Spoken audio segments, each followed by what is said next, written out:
Good evening, everybody. Is this mic working? Can you all hear me? Brilliant. So, my name's Tom. For those of you who don't know me, welcome to the final instalment in this year's lecture series, focused on the life and work of Octavia Hill. I'm just going to quickly introduce our speaker for the evening. This is Elizabeth Baigent. She is a reader in the history of geography at the University of Oxford. She became interested in Octavia Hill while she was research director of the New Dictionary of National Biography. She organised the National Trust Conference to mark the centenary of Hill's death and co-edited the resultant book, Nobler Imaginings and Mightier Struggles, Octavia Hill, Social Activism and the Remaking of British Society. She is now editing a book marking the centenary of Degrees for Women at the University of Oxford. And yeah, the loos are just out there. If anybody needs them. I'm not making any sort of judgments there. But, yeah, without any further ado, I'll hand over to Elizabeth.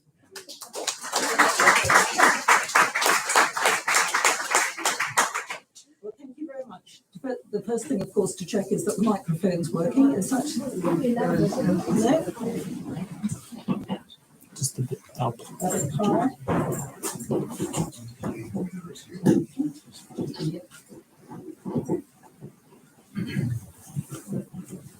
Is that better?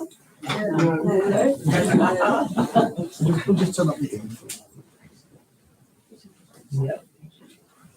Is that better? Yes. Right, I think I'll just hold it here. Is that good? Yeah, it should be okay.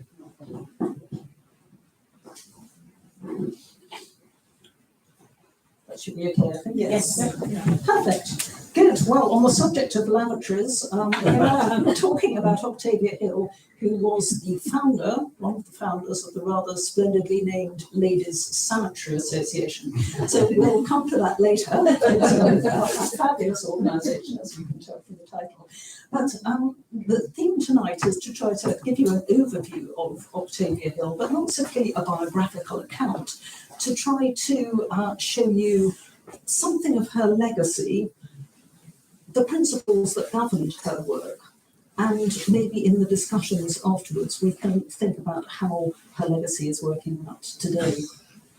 So I've chosen for my title, How Beginnings in Dear Old Marylebone, her words, shaped her life's work. So I know there are some people here from the parish, others from further afield, but I'll try to make some local connections as we go through.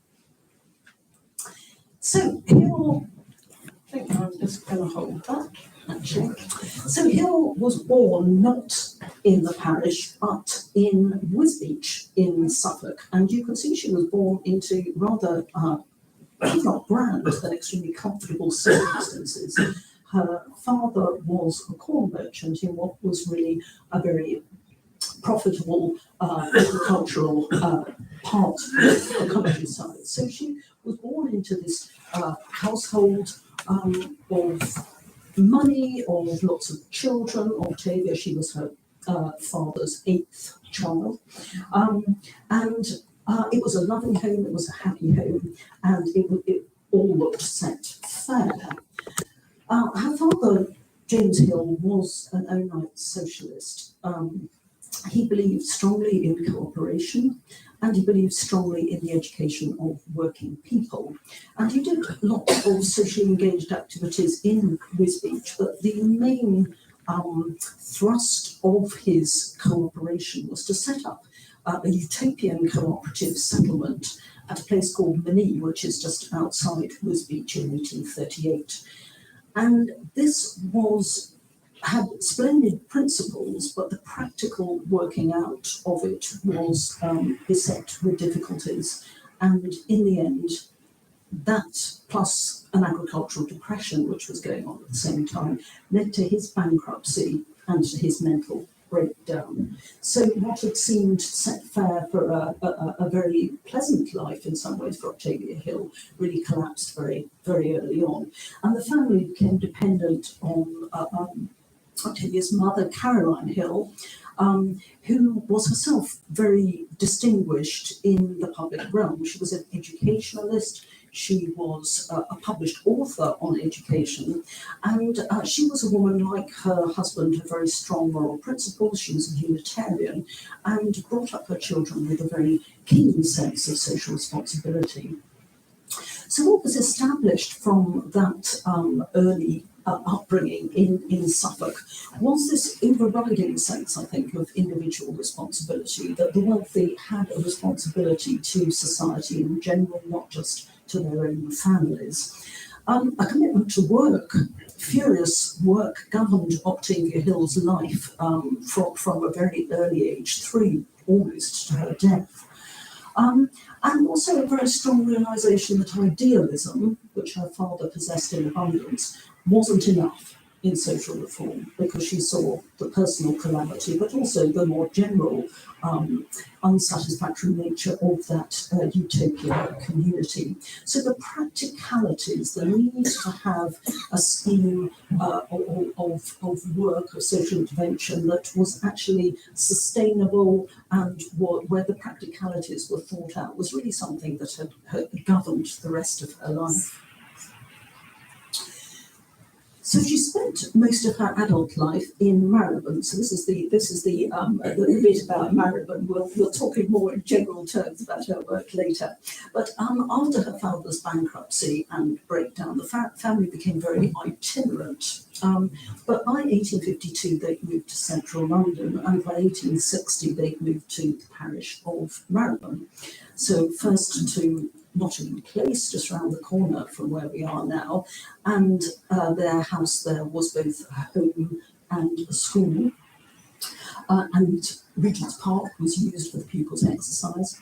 And later on, the family moved to 190 Marylebone Road, something that doesn't exist anymore, was demolished. And she died there in 1912. So Marylebone was really of great importance to her personally, because she laid enormous value on having a stable home after the very unstable early life that she'd experienced. But it was also the scene of her early work. It wasn't though her first work. Her first entrance into the world of work happened when she was only 14, in conjunction with something called the Ladies' Guild. I think we can sense from the title that practicalities aren't necessarily uppermost in this scheme.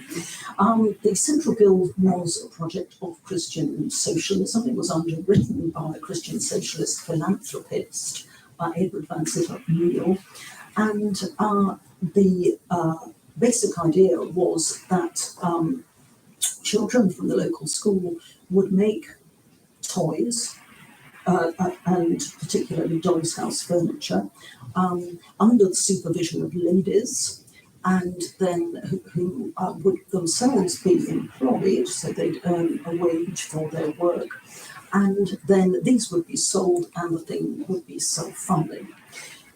It didn't work.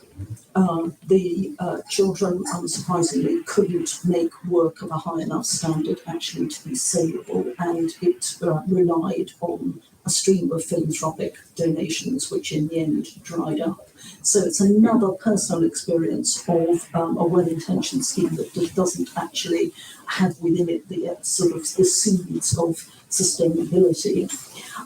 But it gave her first experience of quite a few things. Firstly, organising, because she, aged 14, was running the workroom, and some of her pupils there were the girls making the dolls' house furniture were 13, so she was scarcely older than they were. But nonetheless, she was in a position of authority, and I think that's important because that's the position that she expected to occupy as a leader, as an organiser, as a manager, and as a person who was kind of determining what happened. Apart from her own personal role, it also gave her her first contact really with urban poverty. So now she personally was very poor, as I've tried to sketch, when her father went bankrupt. But it was a middle class kind of poverty. She was never cut off from education, from fresh air, and from well-positioned and influential relatives who could step in to the rescue. So she had her first contact here with poverty of a very different sort, urban poverty, and poverty unmitigated by contact, education, and so on. And she had that contact partly through the girls who would come to from the ragged school, who would come to make the toys. But Octavia, being Octavia, if any of them didn't turn up, she would want to know why, and she would go to their homes and try and winkle them out.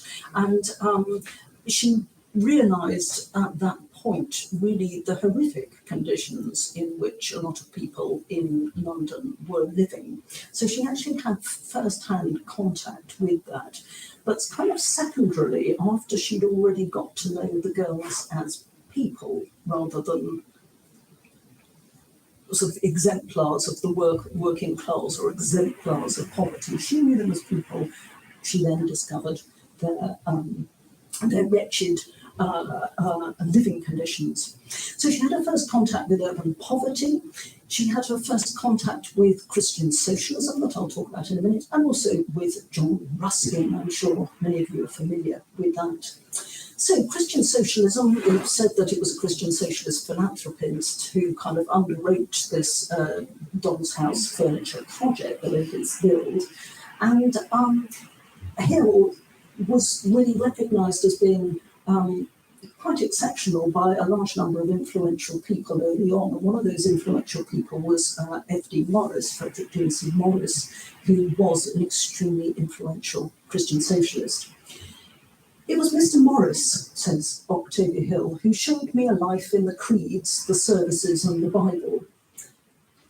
What she means by this is she was brought up Unitarian by her mother, but contact with F.D. Morris, Church of England theologian, introduced her to the church, and she and two of her sisters were received into the Church of England, and that meant a very great deal to Octavia Hill. And Mr. Morris interpreted for me much that was dark and puzzling in life.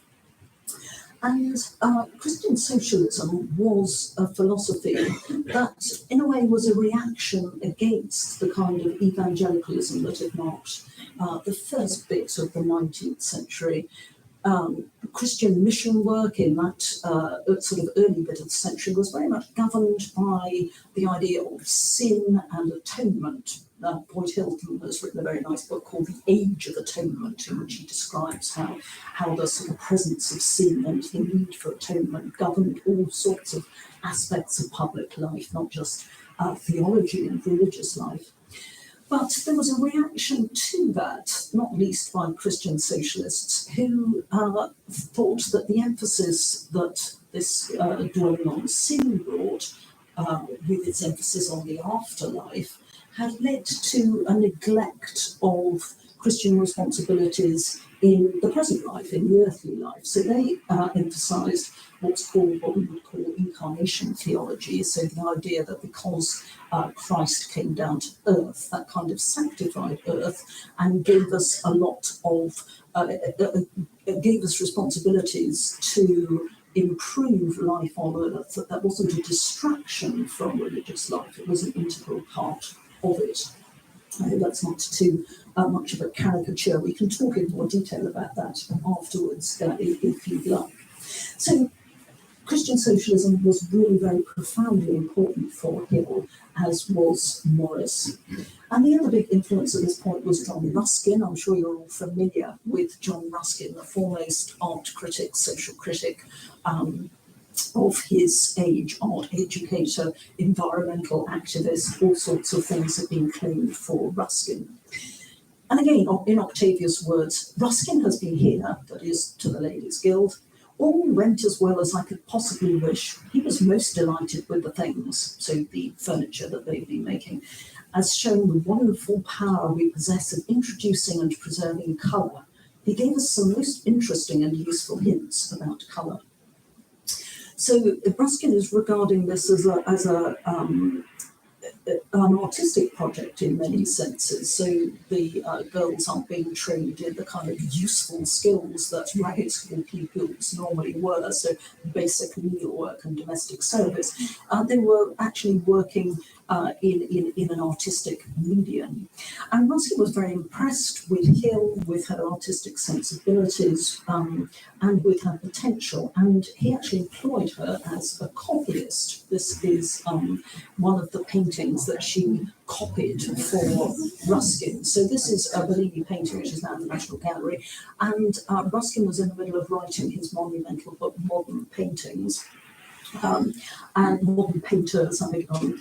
And he, in the age before colour photography, he needed to employ copyists to illustrate this work, and Octavia Hill was one of them. And I think this is an astonishing work, actually.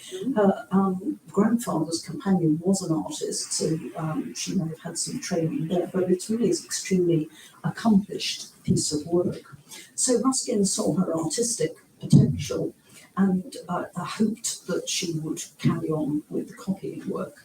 But he suspected that she wouldn't, and he suggested that before long she would say, "Hang drawing, I must go and help people."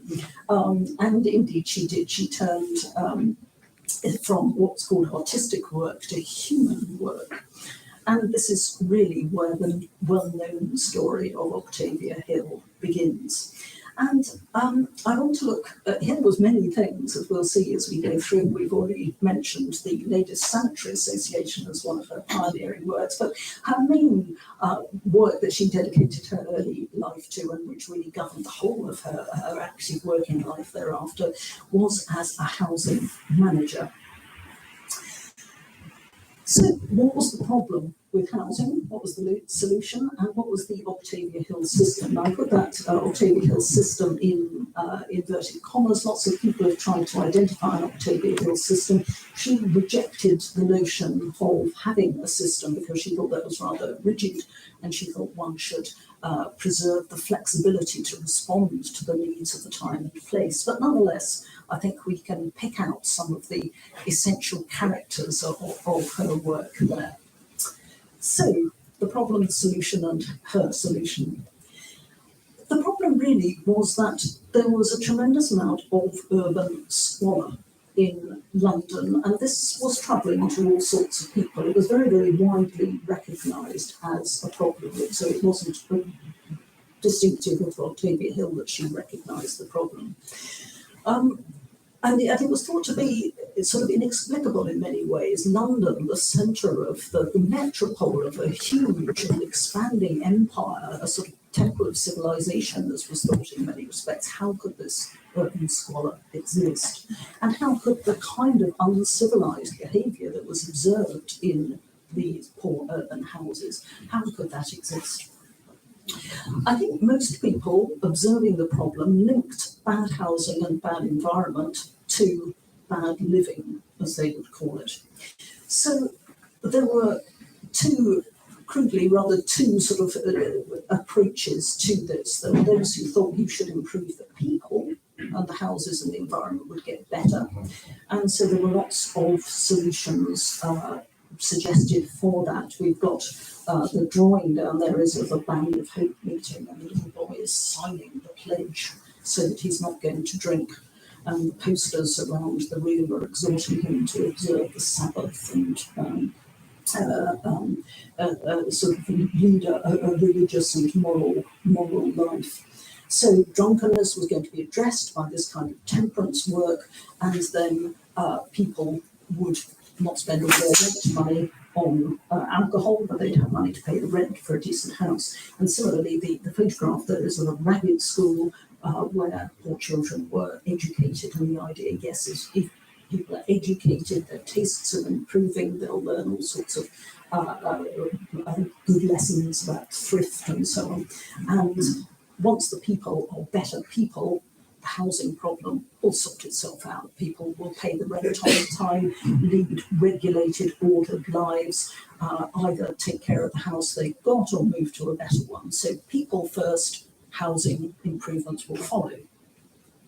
No, said other people, we ought to improve the houses and the environment first, and then the people will get better afterwards. And so there were lots and lots of initiatives following that kind of understanding. So we've got in the etching there a model dwelling for the labouring classes, so lots of new housing was put up. New parks were established. There's Victoria Park here, laid out in the 1840s. The idea of wholesome exercise and fresh air would show people how to spend their free time profitably and improve their bodies by exercise. And we've got Whitechapel Gallery there, the idea that access to art and uplifting artistic enterprises would improve people.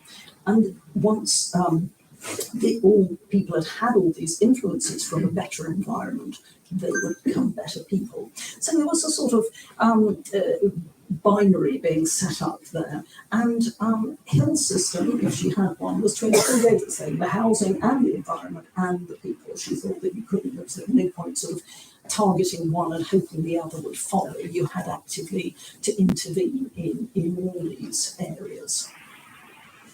So as we've seen, there was some purpose-built housing. So when Hill started her housing work, she was well aware of this purpose-built housing, but she didn't want to do it, to take down that route. It was too expensive for the poorest people. You need a steady, regular income in order to be able to pay the really rather higher rents charged for these model dwellings. They were aesthetically absolutely grim in many cases. They were quite often referred to as barracks.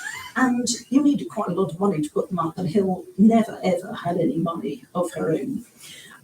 This is an example, a couple of examples of some of this barrack housing that was being put up that Hill must have been aware of, but didn't want to emulate there. So, as I said, they were really just not for her. And perhaps the crucial thing was that they were too expensive for the poorest people. She could see that other people were intervening to help working people with a good trade and regular work, reliable income. And she, being Octavia Hill, she goes to the extreme. She wants to help the very poorest people in society.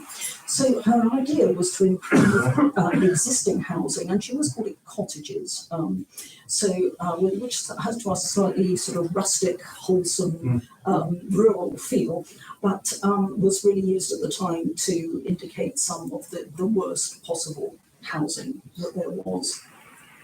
So Ruskin intervenes here again. Ruskin is very wealthy. His father is a sherry importer, and he's always has a lot of money at his disposal. And he, although he's sorry to lose Hill as a copyist, wants to encourage her in her housing work. So he acquires a lease on Paradise Place, now Garbutt Place, in Marylebone, and appoints Hill as the manager. Other housing schemes, cottages in Marylebone, Freshwater Place, again acquired the following year, appoints Hill as manager. This is important as this has her first not only cottages, but playground. We'll come back to that later. St Christopher's Place, I'm sure many of you are familiar with, delightful spot.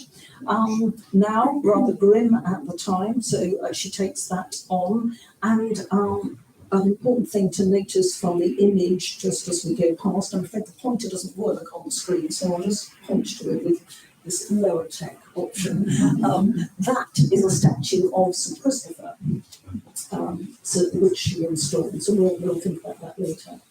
Again, Cato Street in Marylebone no longer exists, but there's a plaque to mark where it was. She's a highly memorialised woman, actually. There are lots of plaques to her, and English heritage is always alarmed by the shortage of women who are memorialised, and she is the exception. And all sorts of people want to memorialise her. We've already seen the plaque from English Heritage. This is from the Housing Trust, their Birthplace Trust plaques. So she is a remarkable woman. So, what was she doing with all these cottages? What was her system? So her idea was to get control of, normally take a lease on, via somebody else. She herself didn't own them. She didn't have any money. And to improve these really cheap cottages gradually, at the same time as guiding the tenants who live there to a more regular, temperate, wholesome life. And how she was going to do that, the real key to this was the middle class women managers, of whom she was one initially, but she soon had a fleet of these managers. And the idea was that every week the managers would go round and collect the rent. And this was to be done with, at least theoretically, we'll discuss how this actually worked out in practice, if you'd like, in the question time. But she had an uncompromising insistence that the tenants must pay the rent, and the manager was going to turn up every week to ensure that the rent was paid. But nonetheless, this was to be done with sympathy and with engagement, so that she, for example, always referred to her tenants as our poorer friends or our poorer neighbours. So she used what we would maybe call inclusive language. I'm not quite sure that sort of really captures it, but the idea that these weren't kind of sort of alien beings, as was sometimes suggested in some of the more sensationalist literature around slumming and journalists going into slum areas and kind of reveling in the fact that these were a very different kind of people. She called them friends and neighbours. And the friendship and the neighbourliness was to be mediated by these middle-class managers who went around week after week to pay the rent, and in doing so knew the tenants' circumstances inside out. So knew if they were ill, took an interest in their children, and so on and so forth. And she also wanted to make the environment uplifting, and that meant repairing the houses gradually, but also in doing things like having a playground, which we've seen in Freshwater Place. That was the first playground that she laid out for her tenants. And putting in works of art. We've seen the statue on St Christopher Place. So it was this really holistic system. It was the houses, it was the environment, and it was the people. And they were all going to be started at a very low level so that no one was excluded, and they were going to be in concert, brought up to higher things. And she, although she wasn't physically very intimidating, she had quite a commanding presence. So you knew about it when she came round to collect the rent. And she had the sort of various middle class women who was working for her. And Cons is a well-known figure in her own right. And the rather formidable Ellen Chase. If you want to follow up on the Octavia Hill story, I can recommend the writings of this rather formidable American woman who managed Hill's houses in Deptford and left a very interesting account of how that management worked out.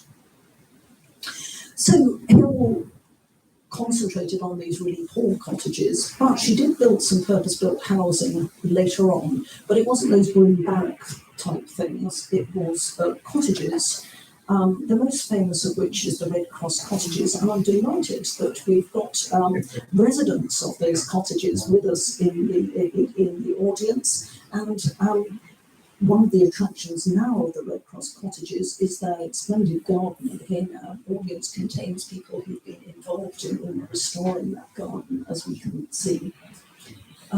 These were designed, this complex was designed by Major Hall, as were these cottages here in Ranston Street, which is also quite close to the church here this evening.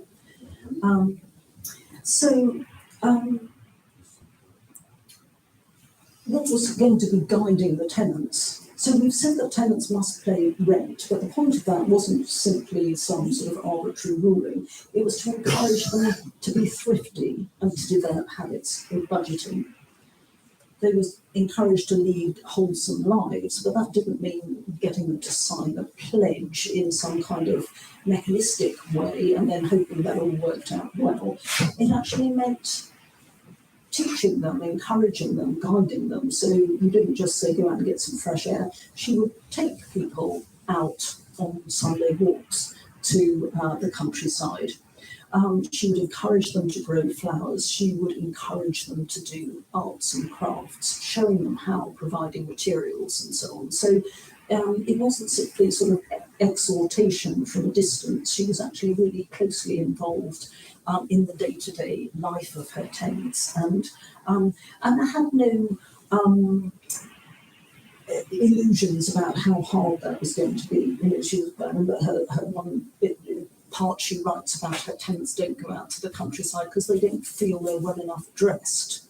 But she leads them out. She says this doesn't matter, and she leads them out. And she has thought it through, so she's not going to say, yes, we'll get the train out to some delightful spot in the countryside. She knows they can't afford the fare, so she works out a route for them, what she calls a green belt, which doesn't mean the same as we do, as we think of that phrase. It's a way of walking in the green to a green spot and then coming back again in the green. So the walk itself becomes part of the exercise. So she's thought it through. She encourages the people and knows that she can't just sort of exhort them, leave them to get on with it. She herself has been taught and encouraged to enjoy nature, and she does the same for her tenants. She is then fairly imperious.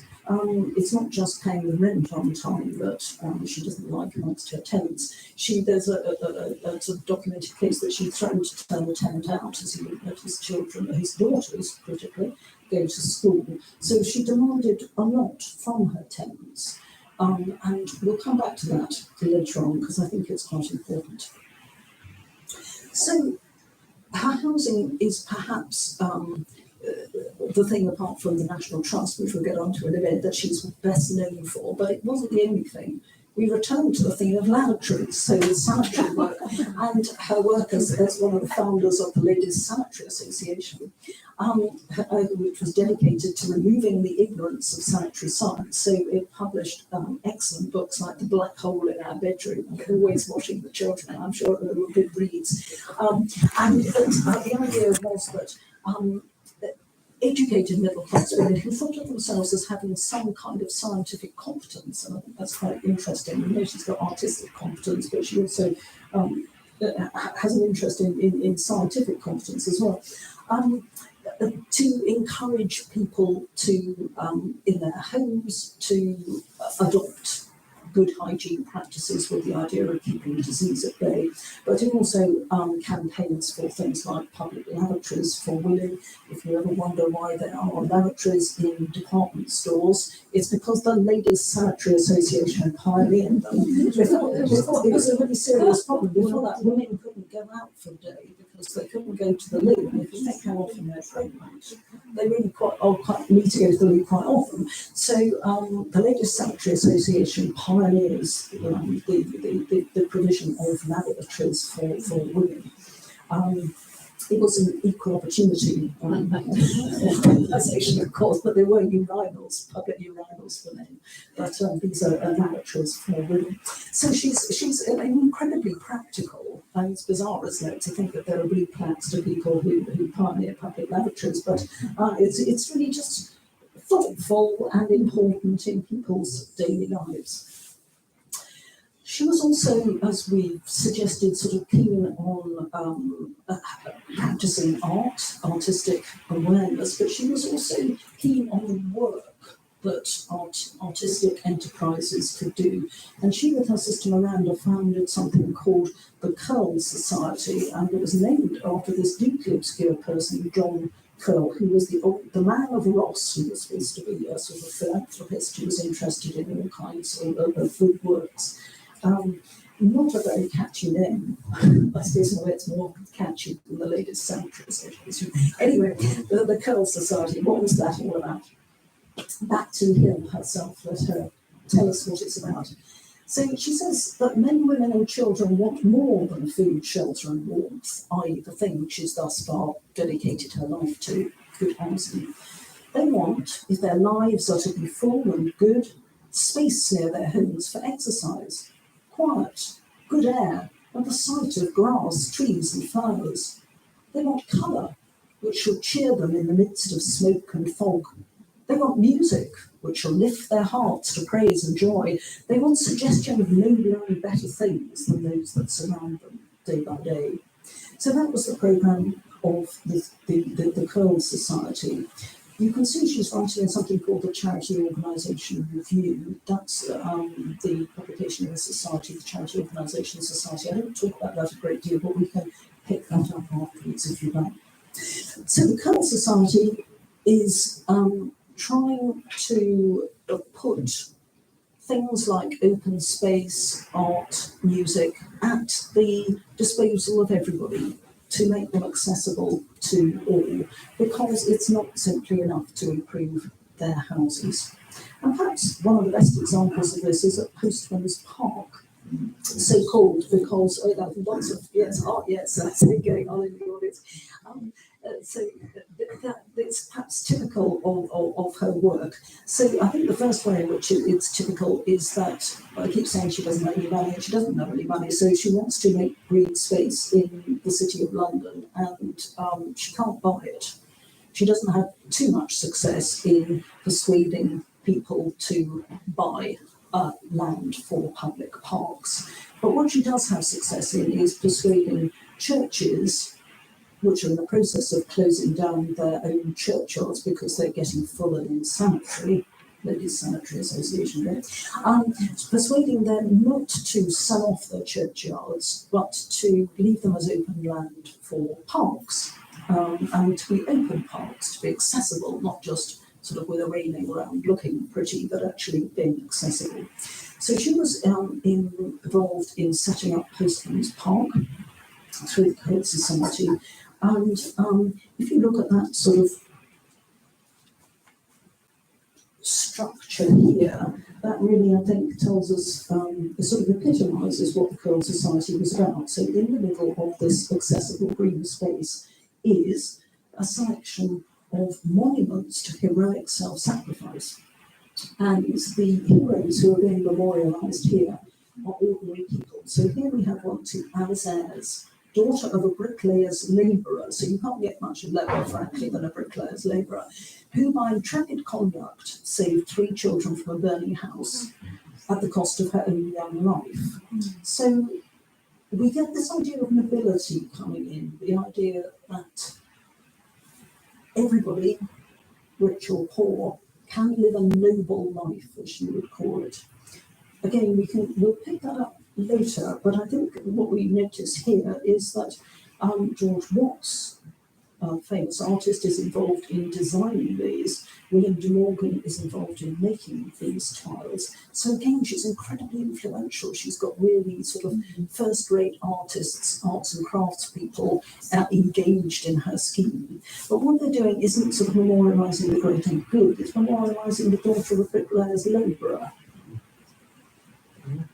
Again, a train driver and a fireman, so the person who's actually sort of in charge of the steam engine and the steam train, on the Windsor Express, they were themselves scalded and burnt, but sacrificed their lives in saving the train.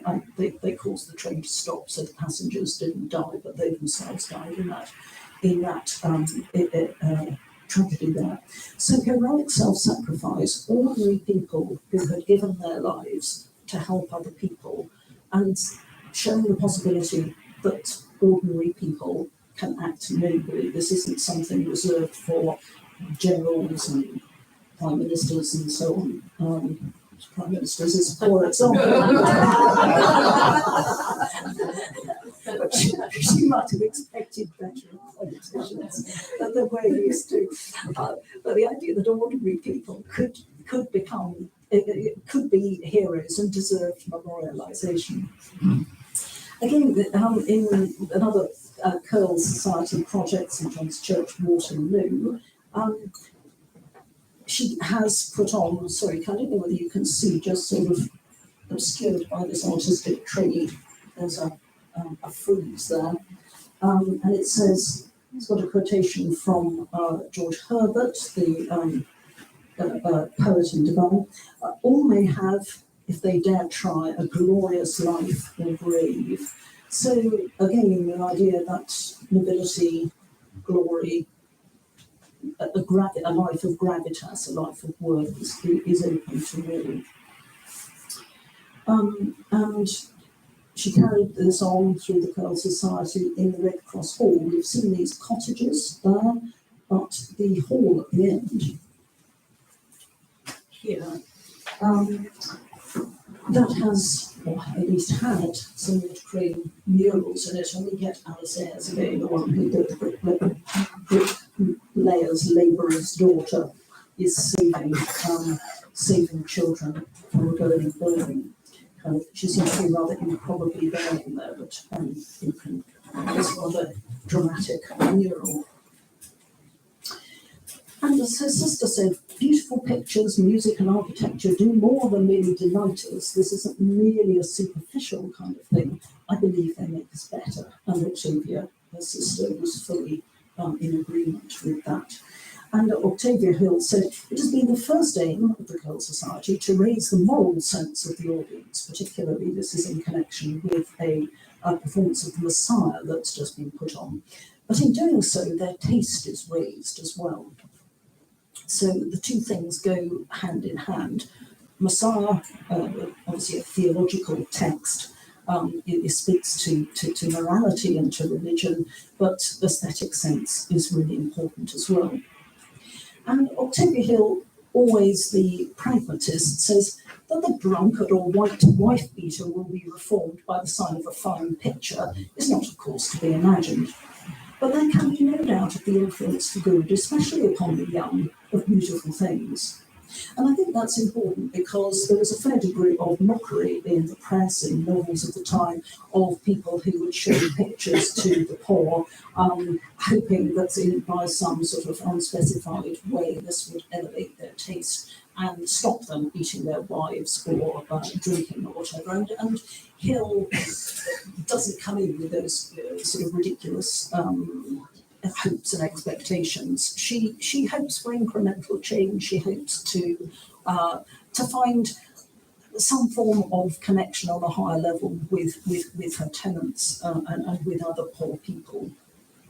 And I think if we go back to this church here, what she chooses to have around the top of it is, and these are my italics, all may have if they dare try a glorious life or grieve. So this is something that's open to all people. And she says of that inscription, I believe the words might go home to many a man. Their colour in contrast with the dreary dinginess all round.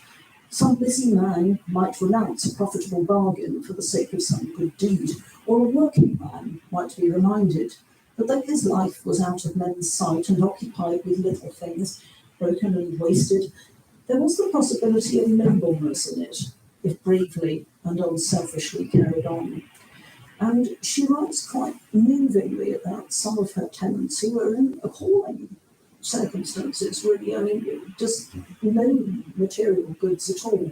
But she writes of them, she recognises their nobility, as she calls it. So what we need, I think, to take from this quotation is this sort of universal possibility of nobility, but also the bit earlier on, some busy man might renounce a profitable bargain for the sake of some good deed. She is contrasting there capitalist enterprise and goodness in a way that she never quite pressed home, but we do sort of get a touch of her Christian socialist background there. She's definitely not of the persuasion that sort of unfettered capitalism is going to raise the standard of all the people, that one has sometimes to choose between making money and doing something good. So we're close to the end now, and we turn to the National Trust, which is appropriate because it was at the end of her life. There were three founders of the National Trust. Hill herself, she was publicist, she was inspiration, she had fingers in every pie, as we've seen, so she was very good at raising funds. We've got Robert Hunter, who was the chap with the flat cap, who was a solicitor, and it was he who thought of the name National Trust, and was really an astonishingly influential person, but always behind the scenes. He wasn't very charismatic. Had a life reorganising the post office, so he wasn't quite didn't have the sort of sort of headline grabbing news that Hill always managed to. And Hardwick Rawnsley there, who's a clergyman, who's the chap standing up, and the woman is an interesting woman actually, Dorothy Hunter, who's Robert Hunter's daughter. So there they are in the Lake District, if you like, the quintessential land that needs to be saved, a sort of national property, as William Wordsworth described it, that needs to be saved for the nation. So the Trust's sort of slogan now is everyone forever, and I think that sort of encapsulates the purpose there, wanting to preserve nature and beautiful historic buildings in perpetuity. And it was Hunter who managed to get an Act of Parliament really quite early on to say that the National Trust can't alienate its properties, which means that they can't be compulsorily purchased. So it's the only organisation in the country that actually, once it's got something, it's got it in perpetuity. Harold Hunter. And the corollary of that was to give people access to them. And that doesn't strike us as being particularly surprising, but by international comparison, it actually is. There are lots of preserved open spaces in other countries, particularly if you think about the States, which are so valuable that they are preserved free from people. People are thrown out, they're not allowed into them, a few scientists maybe, but they're preserved as wilderness. That's not what the National Trust does. It preserves things for people, nature and houses for people. So we've seen that Hill was interested in open space and its possibilities in the town. She gave the National Trust land near to where she had a cottage where she would spend considerable periods towards the end of her life on the sort of Kent-Sussex border, now in the property of the National Trust, and now one of the many things named after her. So we can talk about National Trust later. I suspect that it's something that you know more about than you do the other bits of her work, so I haven't said a huge amount about it. But we can talk about it later. But I think those hills, those woodlands are extremely beautiful, and it was there that she chose to be buried in Kent, surrounded by this beautiful land. She died here in the parish, but was actually buried there. And that gives us a chance just to think about her legacy. So we've mentioned some of those things. We've mentioned the National Trust, we've mentioned her housing work that led on to the Octavia Hill Housing Trust. It's now just called Octavia, which is slightly unsettling. Charity Organisation Society doesn't exist now, but its successor organisation, Family First and the Citizens Advice Bureau, are sort of important parts of her work. The Army Cadets she started, the Women's University Settlement, lots of regional civic societies. They're the descendants of her sanitary work and her Coal Society work. The profession of housing management. We have, I know someone in the audience who would like her to be recognised as the founder of occupational therapy. I was running out of space on my slides and I didn't get in. It's even been suggested that she founded the profession of accountancy, so I'm not quite sure about that, but we can see that there are very few areas of life where she wasn't active. And I think this is an astonishing legacy, particularly for a woman. And I think that leads us on in a way to focus on that image, Johnson Sargent in the National Portrait Gallery. And until the very recent rehang, I don't know if you know that the National Portrait Gallery is organised by period. And in the Victorian Gallery, there were two women, Victoria and Octavia Hill. So that gives you some idea of her importance. There are more women now, which is a good thing, but I think that it's sort of, there was no question that she would be memorialised in that way. So to sum up, can we think of her, should we think of her work as backward-looking, conservative, traditional? She certainly stressed some virtues that we think of as being rather traditional, taking personal responsibility, always paying the rent. Her housing schemes had to turn a profit. She said this was a legacy of the sort of failure of impracticable schemes. She said that investors weren't going to invest in houses unless they were going to get a return. And some people have kind of criticised that, called it 5% philanthropy, so sort of suggesting that her primary motive was money making. And I think that that's just a travesty of what she did. But nonetheless, she did insist that they make a profit. She opposed women's suffrage, famously, infamously.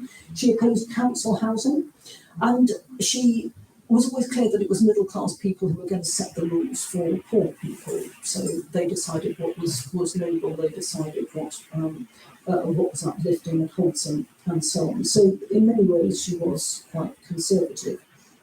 And bless you. Sorry. And she was quite imperious in imposing her views on others. But in other ways, she was quite radical. We've seen this streak of Christian socialism, and that's a very interesting movement, I think. A later Christian socialist said that if we all take Holy Communion, we must all be holy communists. And this was not necessarily something that the people found very palatable, and so she was really influenced by this, and I think was quite important. And I think I've tried to suggest that she's really open to working class people as the same in all fundamental respects as middle class people. They're not an alien sort of species to be organised, to be improved. She said later on in life that all can possess the really important things in life, and she had said that they were the primary blessings. She called them divine and human love. So she was, for example, very insistent that people could enjoy a fruitful family life, whatever their material circumstances, and have an active faith, which was very important to her. She suggested that all can enjoy art, music, and nature. And the revolutionary bit, all should have access to them, and not just because a few middle class people might come along and open a park for them, but that they should have a stake in the countryside. She really believed in this, a sort of national property description of beautiful spaces, and all can act nobly. And I think that I find that last a kind of redeeming feature whenever she gets too imperious. So I think that's all I've got to say. So I look forward to some more conversation with your questions. Thank you.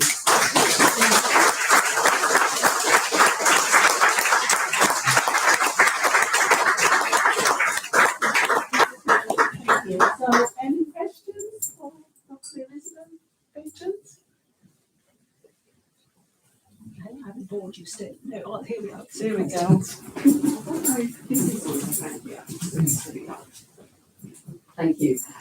That was fantastic. Thank you so much. I just have a question. I'm really glad you mentioned it just near the end, because I think she's an incredible woman, and all the links in Marylebone for those of us who live here are great. I've never quite understood, and I had read previously, about her antipathy towards women having a vote and being anti-women's suffrage. And I just wondered if you might just explain your thoughts on that. Yes, it's something that is, it's absolutely self-evidently the case that women should have the vote, that it's quite hard to understand, I think. But she was by no means the only person at the time who thought that this was a tenable argument. She thought that women were at their most influential in dealing with things like homes, families, and so on, and that they could have their most influence by rising above party politics, that as soon as they became partisan, then at any one time half the politicians wouldn't listen to them. So she was very keen on the idea of cultivating expertise and trying to influence people across the political spectrum. And she thought that once you became a party political animal, if you like, then you would lose that elevated sense of acting in other people's interests, and you would be less able to achieve what you wanted to achieve.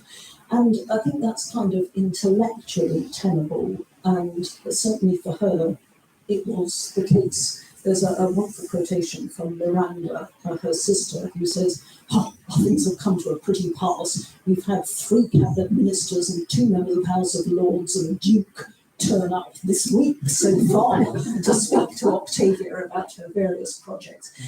So I think that she knew from personal experience that this could work, but I think it was in a way also rather obtuse because other people don't have cabinet ministers and members of the House of Lords and dukes turning up, so they have to exert their influence in another way.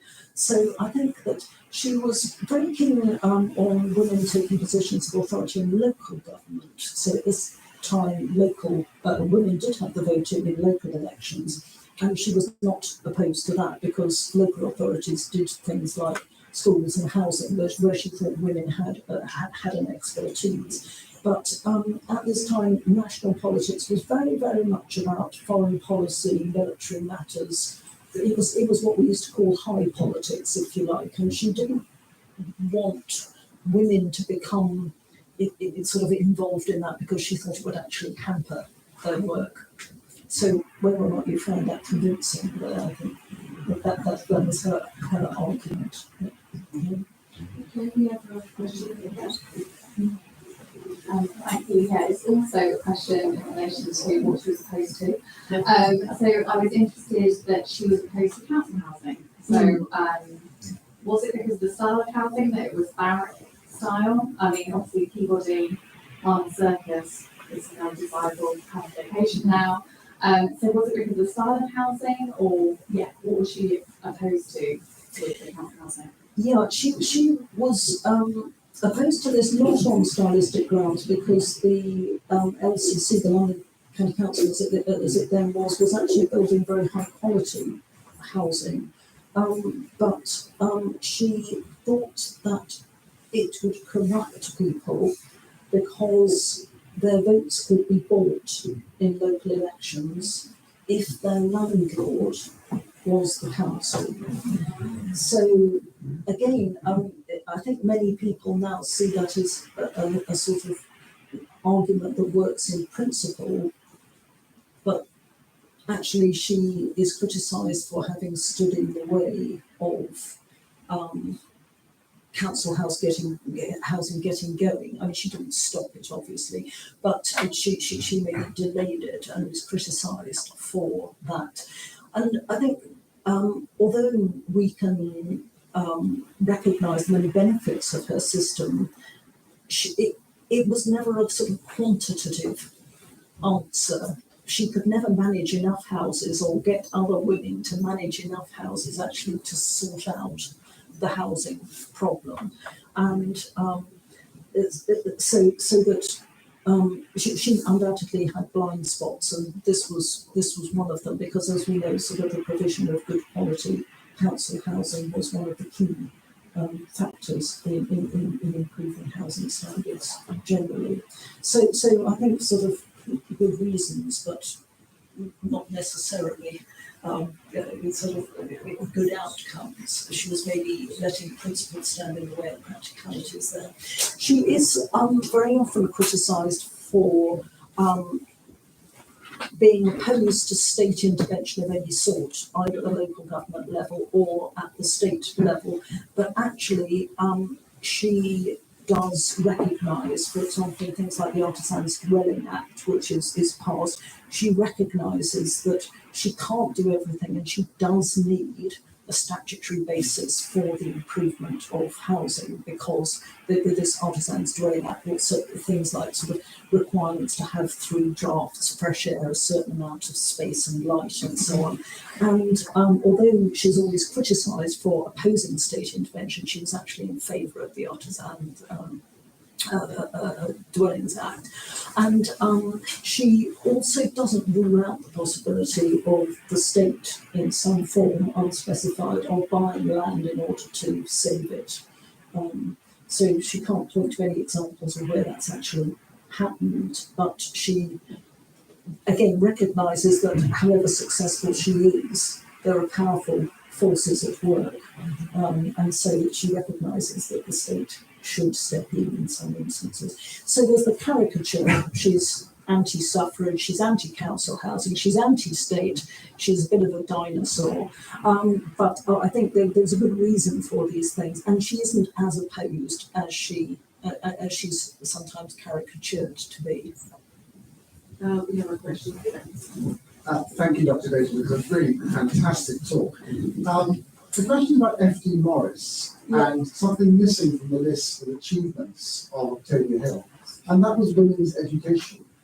And I just want F.D. Morris founded Queen's College, very locally. He lived in Brunswick Place, so we're very near neighbours of Octavia Hill. Where she didn't seem to do much in that sort of area. And was that by deliberate choice, or yes, why? I always looked at a high-risk strategy trying to point out Octavia Hill's connections with Marylebone as Bill Rector was going to be in the room, because he has an encyclopedic knowledge of the parish and the greater good connecting route. Education, she was in fact very convinced from an early age that women should be educated. She was educated at home by her mother, who was a teacher and a writer on education. She later goes to Morris's college, and she does have the school in Nottingham Place, where she and her sister run the school and take in children, educate them. They go to the Regent's Park for exercises. So she actually is a teacher. She does have to earn her living her whole life, and so while she's doing her housing management, which is what people know her for, she's also teaching to earn a living. She didn't write a huge amount about education for women. She just thought it was sort of self-evidently the case that women should be educated, and so in the end, she doesn't see a need to emphasise that because it's happening. And she certainly, in a rather gender stereotypical way, thought that her a lot of her improvement work was focused on girls and women in practical things, how to maintain a household, how to run a household, but also in getting out into the countryside. There were always girls' clubs in her cottages where the girls would try to have more wholesome leisure time pursuits. So she was very a great believer in both the sort of traditional academic education for girls, but also sort of exposing them to the sort of finer things, we might say, in life. So her legacy is huge. So the list of her legacy was really in things which have led to institutions which carried on her work, and I think that was quite important, and it's sort of rather distinctive that she recognised that it wasn't just the case that she should do good works, as it were, which might die with her. She was actually instrumental in founding a lot of institutions that carried her work on. But certainly she took it for granted that girls were educated, as she had been herself, in an informal setting. Yeah.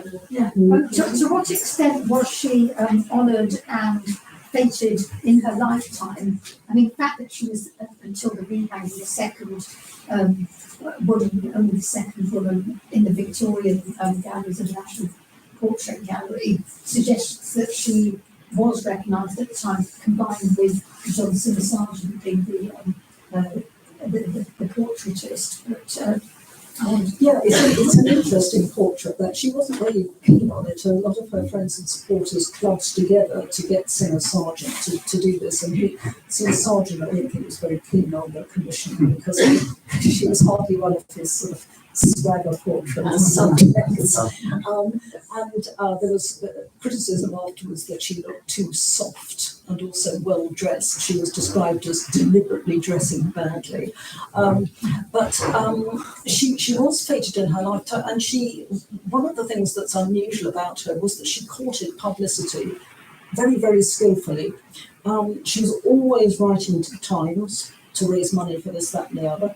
She was, and also to oppose women's suffrage, she was constantly giving speeches to all kinds of societies where having a woman speaker was a rarity. So the National Health Society, nothing to do with our NHS, normally have male practitioners, sometimes women, but because of her position as the founder of the Ladies' Sanitary Association, so she has an organisation and she's the founder, that gives her a kind of entree, and she talks to these people, and she always gets her lectures published. She talks to the Statistical Society, now the Royal Statistical Society, which isn't normal ground for women, and she gets it. She was so short of time. Whenever she gave a lecture, she would publish it. She published in things like the 19th Century, a periodical, but then she would give the lecture, publish it in the 19th Century, and then collect the essays that she'd given as a lecture and then publish them in a book. So she's really adroit at courting publicity, never in a kind of sort of celeb style way. It's never about her, and in a way I think that's one of the reasons why she deliberately dresses badly, to the annoyance of some of her friends, Henrietta Barnett, who I think might have been one of your subjects of the lecture. She was always cross with her for dressing deliberately badly. So she's not sort of trying to get personal praise, but she's always campaigning for one thing or the other. And she has she's in the public press. She's also privately publishing letters to her fellow workers, as she calls them, that she sends out to all the people who are supporting her work. So she knows that once someone's contributed, she wants to keep hold of them, and she gives around these annual newsletters that say what she's been doing. So all kinds of charities, of course, now do this, but she was really fly about publicising her work, and I think that's one of the reasons why she does found these organisations. It was a time of association, and some people loved founding things, but her organisations sort of have proved longer lasting. So yes, she was extremely well known in her lifetime. Hence the cabinet ministers and members of the House of Lords and Dukes showing up to ask her advice. Any other question? Was she simply too busy to have a love life? Good question. A lot of women at this period and later had to choose between having a profession and having a normal domestic family life. She didn't hold to that. She particularly wanted to attract married women to be her managers, because she said they brought with them something of the sort of notion of home. So she wasn't sort of opposed in principle, and she really valued her own home. She was very, very briefly engaged to someone, but she broke it off. You occasionally read suggestions that she was homosexual. There's a description in the work of Sophia Jetts-Blake, who's a medical pioneer. They share a flat together. And there's a description by Jetts-Blake of a kiss between them. I think that's been overinterpreted. Similarly, she lived for the rest of her later life with a female companion. But of course, she didn't live with a male companion, and women did live together. Women did associate with other women. So she didn't have what we would conventionally think of as a love life, but she was had a very vibrant home life, and I think that was important to her and something that she wanted to give others the opportunity of. And she certainly recognised the importance of human love, as she would call it, in other people. So she didn't just think that sort of sort the tenants out and whitewash the walls and that's sorted out their problems. She really wanted to foster the idea of a little bit of family life amongst her tenants. We have a question from our online viewers. Yes, from Pauline. To what extent can we say that Hill was juggling between power and emancipation? Exciting question. She exerted power, but I don't think there's a suggestion that she exerted it for her own sake. She was, as I said, she was furiously active, and she was always had at least one and generally more than one scheme on hand. So she managed to influence people without having any obvious bases of her power. I'd say she had their money. She had a tremendous number of influential friends, but her family itself wasn't sort of old and illustrious. So she was never coming, and she was a woman, so she was never coming from a position of power. And she did want to emancipate all sorts of people, but not in a political sense. She wanted to emancipate them by enabling them to live nobly, bringing to their attention the possibility of having a life that included non-material benefits, but that would enable them to live a glorious life, as Herbert described it in that quotation she put on her church. But she never wanted to, for example, to emancipate people by freeing them from material cares, if that was your meaning there by interpretation. So she never, for example, there were various philanthropic schemes afoot during her lifetime which gave doles, as she would call it, money to working class people. And that seems in a way self-evidently true. If someone's poor, what they don't have is money. Give them money, this will sort out their problems. But she thought that that was corrupting, because exactly the same as the council housing, it sort of allowed people to be dependent and shape themselves in the way that the philanthropist would feel appropriate and lose their self-respect and their individualism in the course of it. So she was firmly set against giving doles to poor people. She wanted to emancipate them by enabling them to find within themselves the resources to live a fulfilled and worthwhile and noble life. So I hope that's a satisfactory answer. Okay, any final question? Excellent questions, I have to say. Any final question? Yes, that's fine. Okay.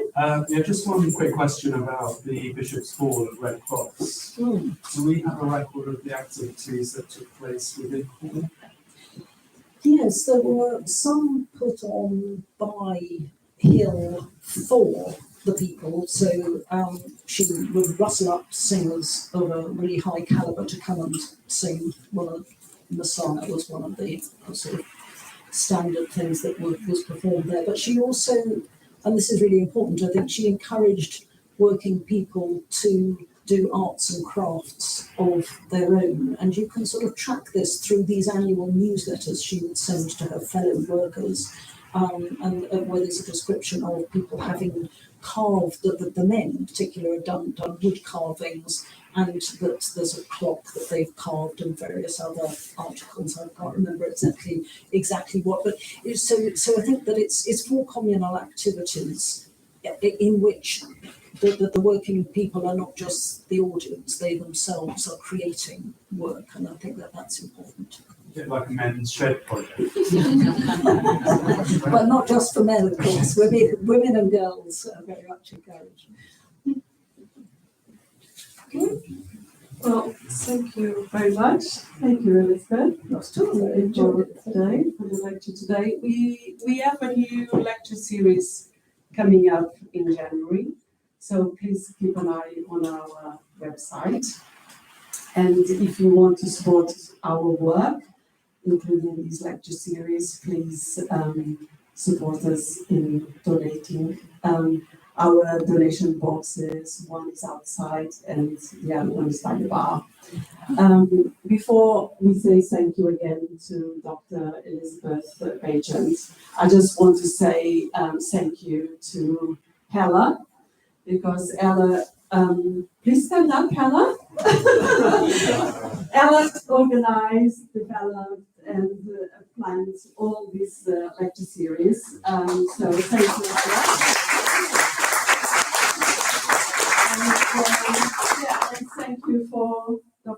Elizabeth Baigent for this amazing lecture. Thank you.